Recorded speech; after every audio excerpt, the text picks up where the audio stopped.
भी लॉन्च होगी तो मुझे पता नहीं क्या परफॉर्मेंस देगी। ओ भाई करंट क्यों आ रहा है गाड़ी में? अच्छा यहाँ से बाइक हटाता हूँ, देखता हूँ।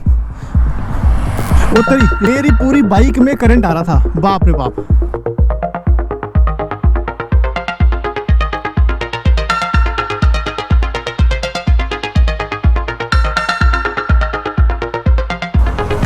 क्या बात है, वीडियो बनाने लायक तो सिनेरियो ये है। तो अब मेरे पास एक एडवेंचर क्रूज़र की ज़रूरत है जो कि मैं कहीं भी मिट्टी में लेकर कूद सकूं, पहाड़ों में जा सकूं, बिना ये सोचे कि ग्राउंड क्लियरेंस कम है और नीचे से गाड़ी लग जाएगी, क्योंकि इसमें सबसे बड़ी दिक्कत यही है। और थोड़ा अंडर पावर है। अब पावर देखो 450 सीसी हिमालयन भी लॉन्च होगी तो मुझे पता नहीं क्या परफॉर्मेंस देगी। और भाई करंट क्यों आ रहा है गाड़ी में? ये क्या हुआ है? अभी भी करंट आ रहा है यार गाड़ी में। करंट है? ये सच में करंट आ रहा है भाई गाड़ी में। वो तरीके, अरे भाई अब मैं दोस्तों इसको नाप नहीं सकता क्यों करंट आ रहा है, लेकिन मुझे लग रहा है इस वायर की वजह से तो नहीं, ऊपर वाले ये 33,000 बोल्ट या कोई। भाई वीडियो बनाने में कुछ और आया था, सब्जेक्ट तो चेंज हो गया। अब तो लग रहा है कुछ और ही डालना पड़ेगा इस वीडियो का कैप्स्टन। बाइक में करंट आ रहा है भाई, अब क्यों आ रहा है पता नहीं, पूरे मेटल में करंट आ रहा है। ओ भाई ओ तेरी, ये इसकी वजह तो नहीं है कोई मैग्नेटिक पावर? बाइक के पूरे मेटल में करंट आ रहा है, ये कैसे हो रहा है यार? बैटरी में इतना पावर तो होगा नहीं। ओ भाई ये निकल, और तेरी करंट आ रहा है। ओ थे वो तो मैंने ग्लव्स पहने हैं। अच्छा यहाँ से बाइक हटाता हूँ, देखता हूँ। वो तेरी इसमें भी आ रहा है करंट यार, यहाँ से हटना होगा। ये क्या हो रहा है?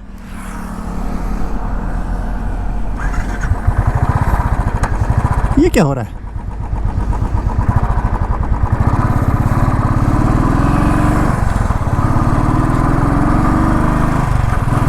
अच्छा आगे खड़ी करता हूँ, देखता हूँ।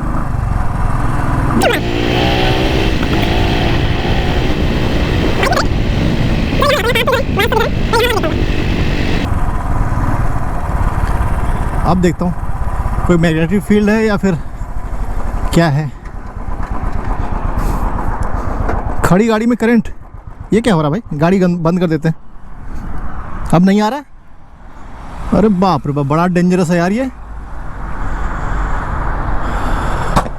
भाई साहब निकला था मैं बाइक का रिव्यू करने, नई बाइक कौन सी ले रहा हूँ ये बात करने, लेकिन ये तो अलग ही टॉपिक बन गया। तो मेरा एक्सपीरियंस तो दोस्तों यही कहेगा। देखो मैं भी साइंस का स्टूडेंट रहा हूँ, मुझे नहीं पता कि मेरे बॉडी में कुछ इलेक्ट्रॉन प्रोटॉन का ऊपर नीचे हुआ कि नहीं, लेकिन जब मैं वहाँ खड़ा था ना, मतलब ये जो वायर जा रहे हैं उसके ठीक नीचे मैं खड़ा था, हाई वोल्टेज के नीचे, और आई थिंक ये पूरी मेटल मतलब पूरा मेटल लेके खड़ा था, तो मैग्नेटिक पावर की वजह से पूरे बॉडी में करंट आ रहा है। अब कुछ नहीं आ रहा, मैं ग्लव्स खोल कर टच करता हूँ, नहीं आ रहा भाई। दोस्तों मैं आ गया हूँ एक दिन आगे फ्यूचर में, और ये जो शक है मुझे अभी, मतलब लास्ट दिन में मैं ऑफिस गया था तो बाइक से गया था, और ये सारी वीडियो आप देख रहे हो। मैं एक दिन बाद फिर से ये वीडियो अपने उस वाले शक या फिर एक्चुअल जो चीज़ हुई है उसको कंफर्म करने के लिए आज मैं अपनी कार लेके जा रहा हूँ और उसी लोकेशन पे जाऊँगा। और अब चूँकि बाइक छोटी थी, जो ओवरऑल उसका सरफेस एरिया होता है वो छोटा होता है, और मैंने वो वाला ग्लव्स भी रखा हुआ है अपने साथ। वो इसलिए क्योंकि मैं डायरेक्ट अपना हाथ टच नहीं करूंगा, इस ग्लव से ही टच करूंगा, क्योंकि ये ग्लव जो है वो कंडक्टिव ग्लव्स है, मतलब जो टच स्क्रीन होता है ना, जैसे मोबाइल का टच स्क्रीन वगैरह, ये बाइक का ग्लव्स है तो उस पर काम करता है, इसी वजह से इसमें से करंट फ्लो होता है। और अगर आपने ध्यान दिया होगा तो आवाज़ भी आ रही थी जब मैं टच कर रहा था ना बाइक का मेटल सरफेस, तो ट्री ट्री करके जो जैसे बिजली करंट की एक आवाज़ ही आती है। अगर आप वॉल्यूम हाई करके देखोगे तो एक आवाज़ से भी आ रही थी। तो थोड़ा सा मुझे डर भी लग रहा है कि मैं हाथ से डायरेक्ट कार को ना टच के पहले ग्लव से टच करूँगा।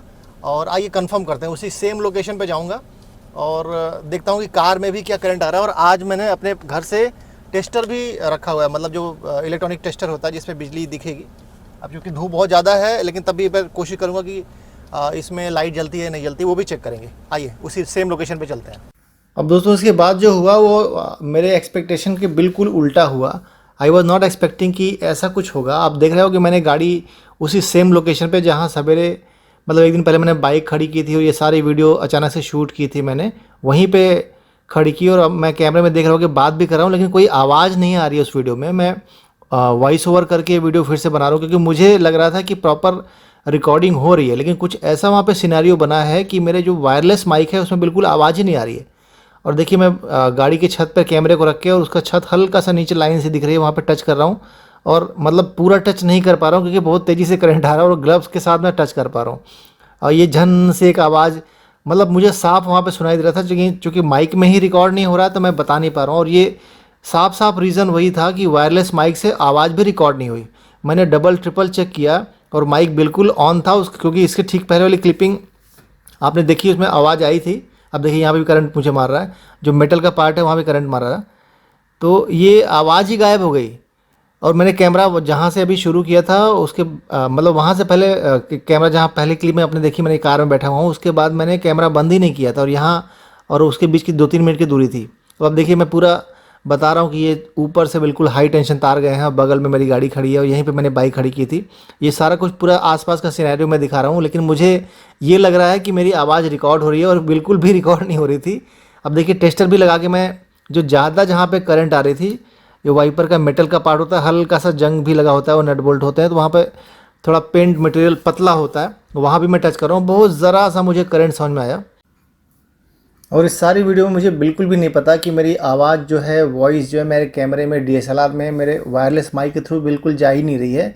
और उसका साफ साफ यही रीज़न मुझे लग रहा है कि इसका मतलब this is something to do with that high tension wires and the मतलब जो आवाज़ की फ्रिक्वेंसी है या जिस तरीके से DSLR के वायरलेस माइक काम करते हैं। आई एम नॉट श्योर, हो सकता है ये बिल्कुल ही भी गलत हो, लेकिन मैं 100% श्योर हूँ कि मेरा माइक ऑन था, दोनों ही रिसीवर और ट्रांसमीटर में ब्लिंक कर रहा था ग्रीन लाइट।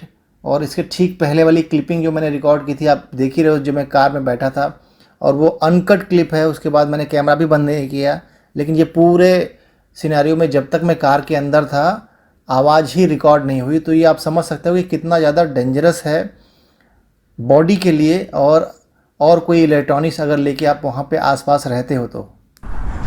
ओ भाई, मतलब मेरी ये सीख है दोस्तों, आपको भी बता देता हूँ कि कभी भी ये हाई टेंशन जो वायर है उसके नीचे कभी कार या बाइक कभी खड़ी मत करिए, या खुद भी खड़े मत होइए, बड़ा हार्मफुल है यार ये तो। मतलब मेरी पूरी बाइक में करंट आ रहा था, बाप रे बाप। और मैं आपको लोकेशन अगर बताऊं दोस्तों तो ये है जयपुर एक्सप्रेसवे, और ये रास्ता आता है जनकपुरी एक्सप्रेसवे, जो भी नया नया बना है, खुला नहीं है, एक साइड का खुला है, थोड़ा थोड़ा कहीं कहीं पैच खुले हुए हैं।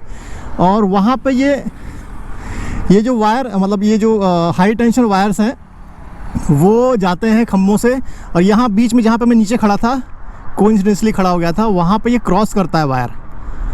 और वहाँ मैंने बाइक खड़ी की थी अपनी, और भाई साहब मतलब पूरी बाइक में करंट आ रहा था। वो मैंने ग्लव्स पहना था तो उसके ऊपर करंट आ रहा था। अगर मैंने हाथ नॉर्मल अगर बिना ग्लव्स पहनता था, आई थिंक ज़्यादा मुझे करंट मार देता, पूरा हिला देता मुझे।